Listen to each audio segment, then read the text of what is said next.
This is Pete Moore on Halo Talks on location, Scottsdale, Arizona, with my friend Josh McCarter, who is the Chief Strategy Officer at MINDBODY and has a illustrious career as an entrepreneur hailing out of Southern California. So Josh, welcome to the show. Great. Thanks, Peter. I appreciate the opportunity to be here with you. Great. So, what I like to focus on here for our audience is, the companies that you've helped build, some of the psychological, situations you've had to deal with, building small businesses and sometimes waiting for the market to catch up with what the software is and building teams and getting those prepared for, creating the value and then being able to move it on to the next buyer. So maybe you can, just start off with your background and where you went to school. And, I'm sure other people are going to, embrace, maybe I'm Josh McCarter circa, 2019. Yeah, well, I went to school at UCLA, and I'd grown up in California, so I ended up going to UCLA and sold cars while I was going to school. So that was kind of my first way to learn about making money and learn about negotiating. And after school, I went into a import-export business, selling really sexy things like mini blinds and door locks down in Latin America. It was right after NAFTA went through. Okay. Totally nothing to do with the Halo industry or technology. And fairly quickly, a couple of years after that, I got involved with Auto by Tel. And so that was the first online internet car buying service around 1996. So that was like all AOL dial-up. You got it, exactly. Things weren't loading very quickly. We were the car channel on AOL, and that's right. All the way going back to like CompuServe and Prodigy. I mean, that's how far back it goes. Yeah. And so that was the first time that I ever really got to know technology and really see how you can use technology to transform an industry. And so that kind of like bit me as a bug to really look at, what are the things that we can do as a business to really change industries. So I went from there into Spa Finder. And so Spa Finder was, at the time, a travel agency and a magazine. And we thought there was an opportunity to take that and put it online, be able to do online bookings, online travel, primarily for destination spas. So think Canyon Ranch, Golden Door, those type of properties. And that was at a time when, the internet was still, Google wasn't around in the, in the late 90s. And so people didn't have a lot of ways to learn about different spa properties. And so that's what we tried to bring online. Yeah. As you talk about that, because I think a lot of the old school publishing assets, really got destroyed because they didn't embrace technology. Yep. What was going on inside of Spa Finder? Was it you that basically said, hey, we can, turn this into a digital play? No, it actually started, interestingly enough, with Pete and Susie Ellis. So Susie has been in the spa industry for a long time, has tons of recognition through iSpa. She just recently founded, or 10 years ago, founded the Global Wellness Summit and the Global Wellness Institute. Okay. Right now is one of the kind of premier research and networking groups out there. And she had been in the spa industry for a long time, knew the folks at Spa Finder, saw, what was happening in the internet. And Pete was a serial entrepreneur, started in the automotive industry, was the founder of Auto by Tel. And she said to Pete, hey, this is something you should probably look at. And he started getting involved in it. And I was at Auto by Tel still at that point. And he ended up coming in, investing in the business. And, over the course of a couple of years, wound up taking it over. And as I was looking to leave Auto by Tel, he said, hey, why don't you, come and join me in this and let's see what we can do. So I went in as COO, and we were still running a magazine. We were trying to build a website. We were trying to build online travel technology, and it was a challenge, man, because like you said, you had the old school publishing, old school distribution. Social media really didn't exist. And what we started building, ironically, as we're sitting here in Promotion Vault, is we started building a gift card business. Yep. And so we got that up to $50-60 million of revenue. And I think, something like 20,000 spas around the world participating in that program. So as you were in that spa industry, mm-hmm. How many locations were like looking for you, looking at you to find? Did you create the demand, or were they asking for this? Because I felt like in the health club industry, when Brian and I Brian Mitchell and Promotion Vault, we were selling software to health clubs back when they were hoping that the internet was going to be a fad.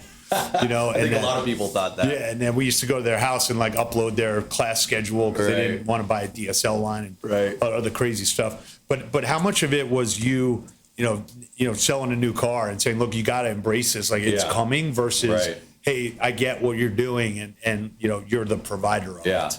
Well, I mean, it's interesting because huge parallels, obviously, in the early days of Auto by Tel with selling cars online. Like, people just didn't even understand, how can you sell a car online? It doesn't make any sense. How do you deliver it? Like, it didn't compute. And then in the spa industry, I think that the people were fairly slow to adopt new technologies. I think if you look at the vast majority of the industry, you'll still find a lot of places that are 30% of the industry is still on pen and paper, and same thing in salons, maybe even more in salons. And so that's one of the things that when you have an idea and that it's totally rational and it makes sense, and you're sitting there banging your head against the wall and looking at your sales numbers, why aren't we like taking off like crazy? Everybody should have this. Right. And a lot of times the market's just not ready, even if you've got a good product.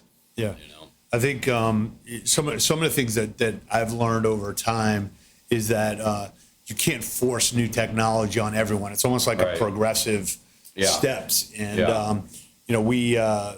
Brian and I used to try and sell software, and you got to do your class schedule online. You got to get your leads from the internet, and until it really started to affect someone's bottom line, or they felt like they were behind. That's kind of when they embraced it. But did you find that in the spa industry, was there any things to be done where you like, let me do a seminar? Like, I remember MindBody back in the day used to like do MindBody University. We still do. And it was basically a way to not just get people on the system, but it was a way to basically say, like, look, I got to spoon feed this to you, because like, this is, you need to understand it. I'm not selling you. I like, just come to the event. Absolutely. So how much of that do you feel like was important for Spa Finder, and is it just important in this industry in general? I think education across the board is super important, and especially we work in technology, and we see how fast things change, and even for us to keep abreast of what's going on. Think about like search engine marketing, right?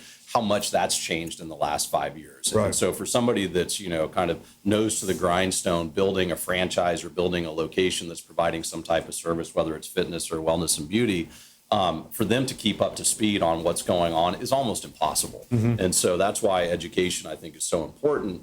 And, there are a variety of ways to do that. So the MindBody University is bringing people together. But what we see now is really, even as people come into our kind of, lead funnel, is being able to segment them different ways and then target them with relevant content. So somebody that comes in that's thinking about, hey, I'm 6 months from opening. Okay, let's give you content about what does it take to open a store? What do you do 3 months ahead of time, 2 months ahead of time, so that we help them, prepare for opening. It's not about the software. It's really about what does it take to be successful when you open your business. So I think content, they say content is king, right? And we have a lot of ways to get that out now through social media and email marketing and websites and so forth. So obviously, at Booker and at your, at MindBody, there's a big team, and there's an infrastructure, and there's an understanding that, look, we got to create that content and invest in that. So if you're advising an entrepreneur that says, look, I got a limited amount of resources, how do you think about when someone's kind of bootstrapping their business and say, look, I've got this software, but you're really not going to be able to sell that unless you do like X, Y, Z and kind of play the long game. How do you, what's the best way to maybe tell someone, look, this is a path, and there's really no way around it? I mean, I think it really depends upon the entrepreneur themselves, right? Because some people, like if you're a Elon Musk type entrepreneur, you're the face of the company, you're out there really, setting the trends, telling people where everything's going. In other cases, there might be an influencer in your industry. There might be somebody that you've connected with that's a great consultant that really knows that particular industry. And so that's what we did at Booker, because we didn't have the kind of resources that MindBody has. So we identified some good influencers. We piggybacked on research reports that were going out. We used our data to create, information that we were able to pass around the industry. So we could talk about gift card sales during the holidays. We could talk about the average price of a service in, this town versus that town. And so you can kind of create your own buzz and your own authority, frankly, with not a ton of money. So you were basically doing like when there was an insert of a bar chart or a graph. Infographics. It was like we used to like have Booker.com, those mile-long source infographics with all of the different trends. But it's a great thing to, like Monster back in the day, they had their jobs report. And that's how Monster got so big and was so famous. They were going on, CNBC and talking about what they were seeing with jobs and new postings. And that was all their own internal data. Right. And so, again, if you're a tech company, ideally you have some data that's valuable. Well, that's interesting because a lot of people in the software space talk about like, I'm going to sell the data or like I own the data. And I guess if I meet 10 companies, every one of them says they own the same data. Yeah. So it's like 10 times the amount of actual data. But it's an interesting point that you make is that don't use the data and think someone else is going to buy it. Use it basically to build your own brand equity and marketing engine. Exactly. Yeah. So MindBody just released their wellness index for 2019, and it's all about analyzing the data that exists in the system. So it's about frequency of bookings, what are the healthiest cities, and so that's a great something for somebody to actually go out and look at. They can find it online right now and get a sense for what you can do with data that's in your system. Right. And then basically MindBody is the de facto authority because they provide that data. So they're and then everyone else who uses that, has to source them. Very similar to the Global Wellness Summit and the Global Wellness Institute. They put out a report that is on a global basis looking at trends in wellness. And every year Susie comes out with her top 10. And it's picked up on the Today Show and CNN and everything else. And she started that company 10 years ago. So, that didn't exist at that point. Yeah. Well, how do you think about, as you were running Booker, how do you get people to understand that, the industry is not ready to 80% of the industry is not going to embrace this. So once the software is built, kind of manage your expectations. Yeah. And what I usually tell people when they come in and they're frustrated, I'm like, look, you can't be looking at this on a monthly basis. Like, you got to know that every month you're making progress. Yeah. Like, focus on progress and focus on like what people are saying and how they're using it and listen. Yeah. So how did you manage your team, for over 8 years? Yeah. You're running Booker to say like, look, we're doing the right thing. We're not the biggest guy on the block, but like we're making progress and keep people motivated. Yeah, it's, I think first of all, having a solid culture and having alignment on values, that you're bringing the right people together so that everybody buys into the mission, they buy into where the company's going, and they believe in the opportunity. Because if you don't believe that at some point this is going to turn and it's going to become something big, then it's really hard to motivate people and pull them along. So I think, at the very beginning, it's all about let's make sure you got the right team and make sure that you're building towards the right product, because you're never going to have the right product on day one. And frankly, as you know, product changes. It needs to be invested in and change every month. And so, what we did is we looked for some anchor tenants or anchor partners that we could work with, some that are clients, some that are partners, things that help you kind of establish your credibility. We spent a lot of time speaking at different trade shows, so we would become the voice of, at the time it was online booking. We were the ones that, because we were a SaaS model, whereas most of the other players at the time were installed systems, we were the only ones that were able to do online booking. So we talked about the benefit of online booking and the millions of customers that are going online and how natural it's going to be for them to want to transact. We had a corollary that we could point to with OpenTable and said, hey, think about OpenTable, right? People were not booking restaurant reservations 5 years ago. Now, I can't remember the last time I called a restaurant for, making a reservation. Sometimes if I want to go out to eat, they should just have open chair. Where I can just show up on a floor top where there's an empty seat. There you go. Or maybe that's like another social idea. Exactly.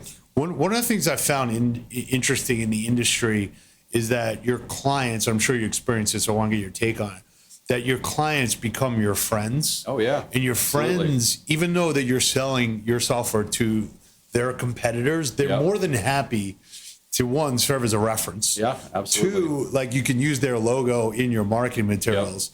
Where I don't know if there are certain industries where, in consulting as an example, like they won't disclose, you're not allowed to disclose who your customers are or your clients. So talk about that, because I think entrepreneurs in this space need to really understand that when they do get a key account, like you really have to cultivate that, because they are a big part of your marketing opportunity. Absolutely.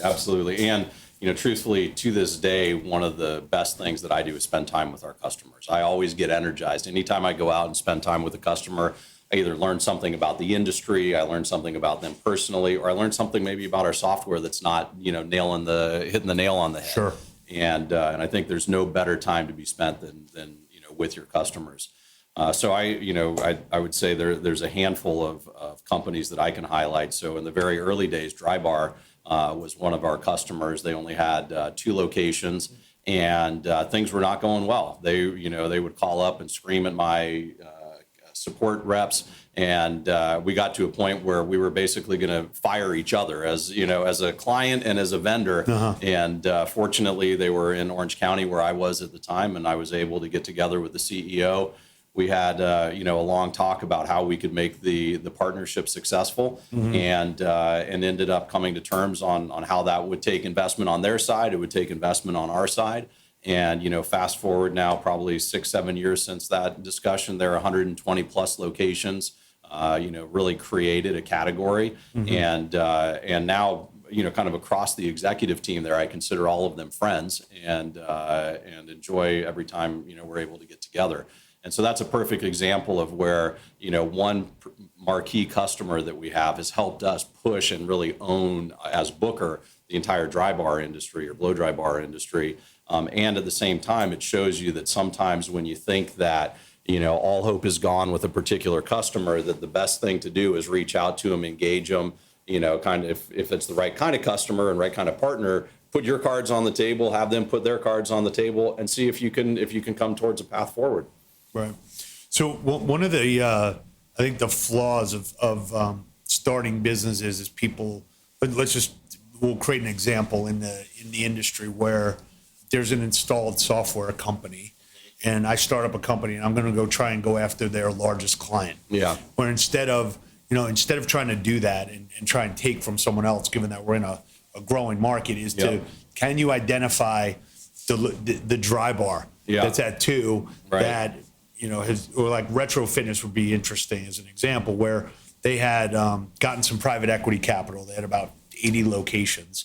And you knew that they were going to grow because of the business model that they were in, that they had institutional funds. And if you got that account, they went up to 150. So you can basically ride the wave of a franchisor, or you can ride the wave of a great concept that gets capital. And I don't know if people necessarily are thinking that, let's start small, but let's kind of, if I'm going to allocate time, actually our friend how we met, Brett Keith, who's a buddy from business school, he always harps on me, like, what's your return on time? And if you think about like being a software company and you've only got a limited amount of resources, if you could, you're not only getting the account, but you're making a bet that someone's going to grow. So how did you, like Drybar, might have been, that might have been 1 in a 1,000, but as you look at opportunities, do you sometimes look at them and say, well, I think that this software company, this client, is going to be a big client one day. They might not be now. So how do you think about that more, not necessarily related to your current job, but just saying, like, in general, like adding that to like the criteria list? Right. Yeah, I think there's several components to it. One, I think it really comes down to the founders and the founding team. Like, what are they the type of people that can actually go build and scale something? You probably see the same stats that I do in terms of the number of, whether it's fitness or beauty and wellness businesses that start and are closed 2 or 3 years later. I mean, the numbers are staggering. If you looked at that, you have to be crazy to open one of these businesses, because you got like a restaurant. Yeah, you got a 50% chance of being out of business and losing $500,000, 3 years later. Right. And so I think it really does have a lot to do with the idea, the brand, the culture, the experience, all of those things that come together that really make a company or product a company. And so that's definitely part of it. Also some things that we've seen, location makes a huge difference, right? Like if it's in a prime location, or if it's somebody that says, I'm going to go save a few bucks on rent. I can't go into the prime location. I'm going to go kind of on the back street. Those businesses don't usually make it as fast. How quickly do people ramp their revenues? That's another indicia of being able to say, hey, if this company's, kind of puddling along at $3,000 to $5,000 a month in sales, and they've done that for a year and a half, the likelihood that something switches and that becomes a $20,000, $30,000, $40,000 a month revenue business is pretty slim. Whereas if somebody, gets going and they start building their platform and they've got the right product, they got the right experience, they figured out the revenue model, you'll see those businesses get to $10,000 or $15,000 within the first year to 18 months. And so those are the kind of things that, I would say are worth looking at. There's also a segmentation issue that I think a lot of people, especially on the software side, underestimate. So you made a perfect analogy of, you target the biggest customer that's on the installed software because there's a lot of pain because of the installed software. But the difference between supporting an enterprise business, 100 locations, even the difference between supporting 50 locations and 5 locations is massive. Yep. And so that's something that we learned along the way. We started out on the Booker side focusing on international hospitality accounts. That was part of the SpaFinder heritage because those were the advertisers with SpaFinder. So as that product, the online scheduler, started to be built, that's who we targeted initially. And then what we realized is, now all of a sudden we're supporting accounts in 7 different languages, VAT, taxes, international 24-hour support, and we're a company with a few $1 million worth of revenue. That was not a smart move, right? And so what we had to do was really refocus on, okay, who is our target customer? What does our product serve the best? And then build out from there. And so when we did that, we really started focusing more at kind of the U.S. day spa market. And, single to kind of 10 location was really, where we were. But we also tiered a little bit higher market, like up market. So we weren't going for the businesses that were just kind of like a solopreneur. It was somebody that was a makeup artist or, a booth renter in a particular salon. Mm-hmm. What we found is it's really important to segment your customer base by some metric that makes sense for that industry. It could be, the number of customers they have. It could be the revenue that they're generating. It could be number of locations. There's a variety of different metrics that people can use to determine what's the right customer segment for them to focus on based on what kind of revenues can they get, what kind of retention can they get, LTV to CAC ratios, all of that type of stuff. And did you actually say no to people, or you just didn't target them, or didn't? So we what we did was we got religion. This was a great thing that one of my investors from Bain brought over. So Deepak Sidwani was on my board. He led our Series B at Booker, and Bain had invested in hundreds of companies over the years. And one of the things that they started really focusing on, back in the day, LTV to CAC, nobody spoke about LTV to CAC. Now it's like you can't even talk about SaaS without knowing what that is. Right. But back then, 2012, 2013, that was not common parlance. And part of what they got us to do was to start segmenting different cohorts of our businesses as they were getting onboarded, because we were just going for a land grab. We wanted the number of units. We wanted to be able to say, we've got 10,000 locations, right, 20,000 locations. And as you're adding them, your revenue grows quickly. But then if you look at the cohort that you signed in January, there were 1 to 2 employees, and how many of them exist at the end of the next January, it's probably like 25% of what you sold. And so you have the same marketing costs, the same sales costs, the same support costs. In fact, in a lot of cases, more support costs, because smaller businesses a lot of times aren't as technology savvy. They've got a lot of turnover in their own ranks anyway. So you're constantly retraining people.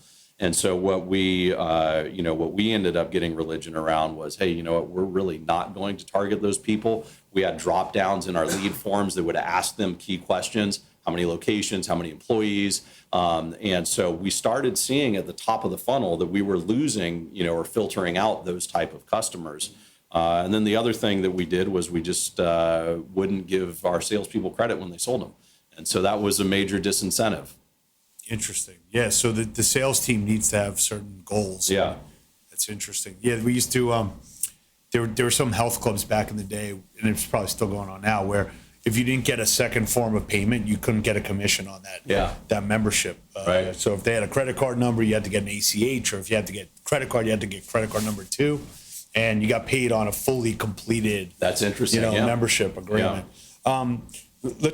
Not necessarily SaaS in this industry, but just SaaS in general, software as a service. We've been working on a separate deal, and we met with several investors, and one of the things they kept mentioning to us, which it really ingrained in my mind of like how powerful the SaaS model is when you are the mission critical software. Yeah. When people are logging in. So it's not a bell and whistle that they might use, but you're basically controlling that interface.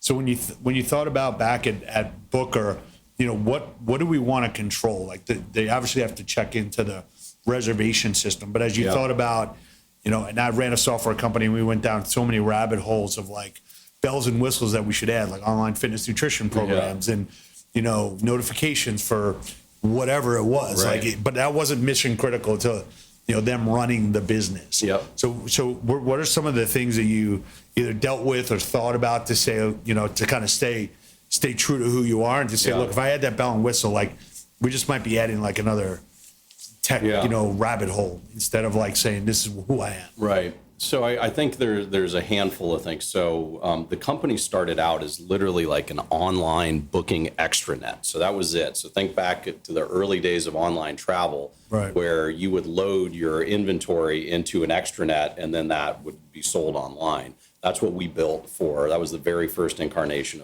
of Spa Booker, as it was called at the time.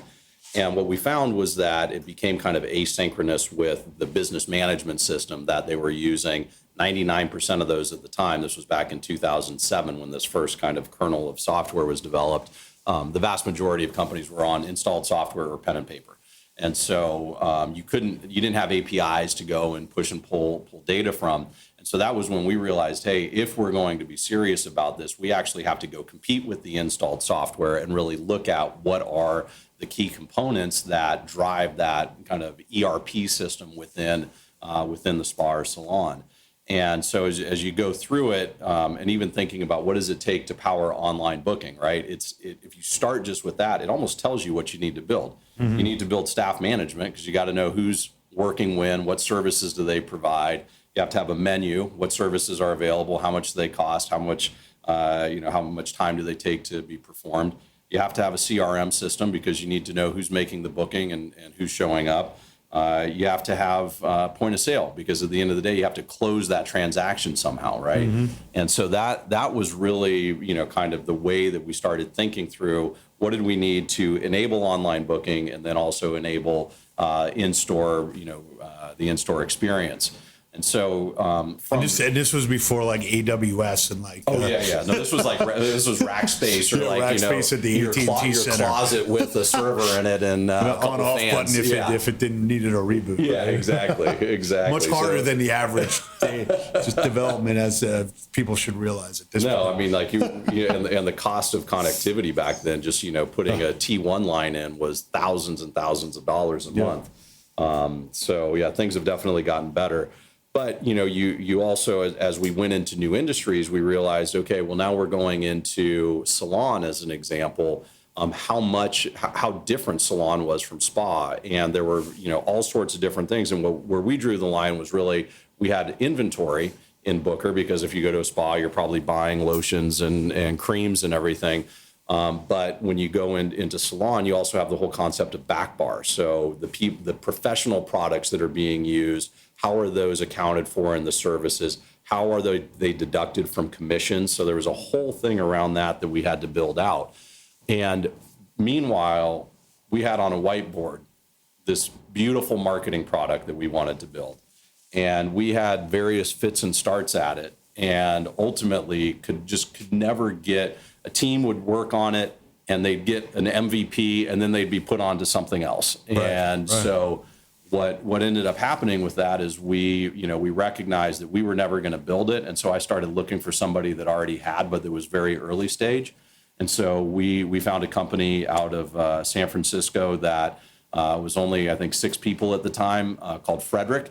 And they had built a yield management technology around pricing. They had built a kind of a messaging system for confirmations. They had built ratings and reviews.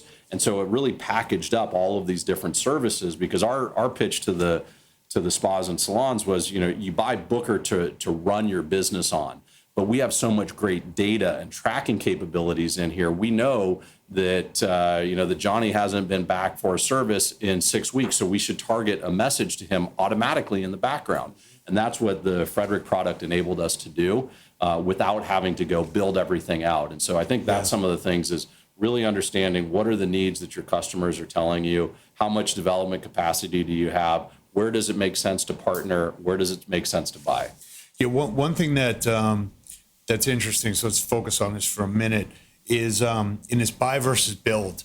A number of entrepreneurs that we work with say, well, I've never paid that much for that company. Like I could build that for $1 million. Right. So why am I going to pay $10 million to buy this? And I don't think they fully appreciate that you've got a team that's been working on this and they're learning every day. Yeah. Some nuance of the business that you're not necessarily going to pick up. Right. And you got to think about, your acquisition of Frederick as an example is like, yeah, of course we can go and build it in a year, and then we're going to figure out what's wrong with it for another year. Right. And then we're going to have to go and sell it. So, without going into what your current day job is, but when you were at Booker, how did you get other people comfortable with like, yeah, we are overpaying for this, but we might actually be paying the right price because we're going to take so much loss in time and energy and cash by trying to get to where they are. Well, I would tell you in the early days of the Frederick deal, when we were first looking at it and talking with the board, I did not have a lot of support because it was the exact dynamic that you're talking about, even sub $1 million revenue business with not a lot of clients, but some really great technology.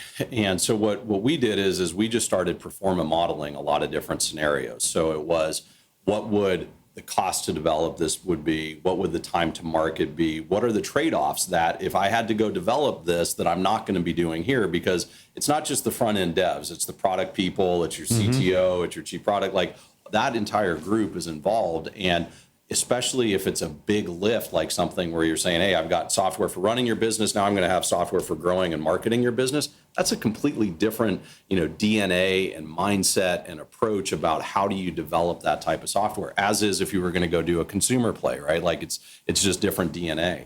And so what we were able to do was show these different scenarios where we'd fortunately just come off of a capital raise. So we knew what our multiple was. And we said, look, if you play this forward here, take high scenario, mid scenario, low scenario, and you play this forward 3 years and we hit the low scenario, we're still going to feel like that was a good deal, based on how you structure the deal and so forth. And so I think that's one way to get over that is really being able to show it in the data. And obviously there's a million assumptions that you're making and somebody could argue the assumptions, but that at least puts it into, rather than I just disagree with the idea, it actually puts it into something you can have a conversation around. And if you get other data points too. So clearly there were marketing transactions, marketing automation, at the time was really hot. There were a lot of transaction data points that we could pull. And we could say, hey, the difference between our business with one pony versus with two, looks different. The growth rates look different. That can impact the multiple that we should be able to get for the business. And so there's kind of those type of different ways that you can move it around. So, there's a couple of deals now that are in the market and that people are talking about. And sometimes it's hard to get two entrepreneurs to agree and say, look, we're better together. Yeah. And let's bet on each other as a unit. So when you were having those conversations back when you were doing the Frederick acquisition, how important was, the trust, the here's what the world looks like, and we agree on what the future looks like. So we're combined. How did that alignment kind of take shape? Yeah. And how long did it take? It didn't take that long. I mean, I would say it was under 6 months from conversation. It started out as a partnership conversation, and then kind of quickly went into, wow, well, you guys are building what we want to build. Right. And, we've got 9,000 or 10,000 customers that are in the space. And so, we don't want to push you into those customers if this is a direction that we think is going to be fundamental to our strategy.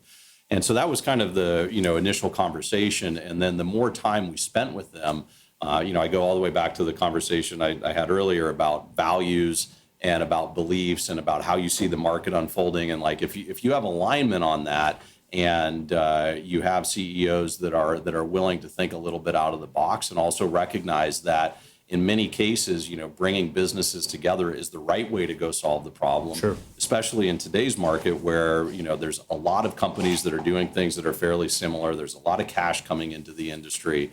And so sometimes being able to, put 1 and 1 together, you can get a 3. That's great. Well, I think we've given people a good lesson plan on how the past works, and probably, the future is going to repeat itself, maybe just with a little easier development tools and the web services might be get products to market quicker. Yeah, hopefully lower startup costs, because I think that's the thing that I've seen some charts that talk about what did it cost to build an e-commerce company in 2005 versus what you could go do right now. It's it's 75% less money. Yeah, sure.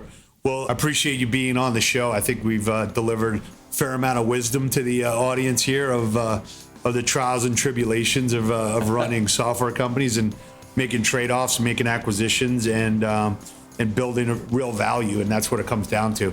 And that doesn't happen overnight. So hopefully patience prevails and build something of value, and someone's going to pay you for it. So Josh, thanks for being on, and congrats on all the success. Right on. Thank you, Peter. I appreciate it. Awesome.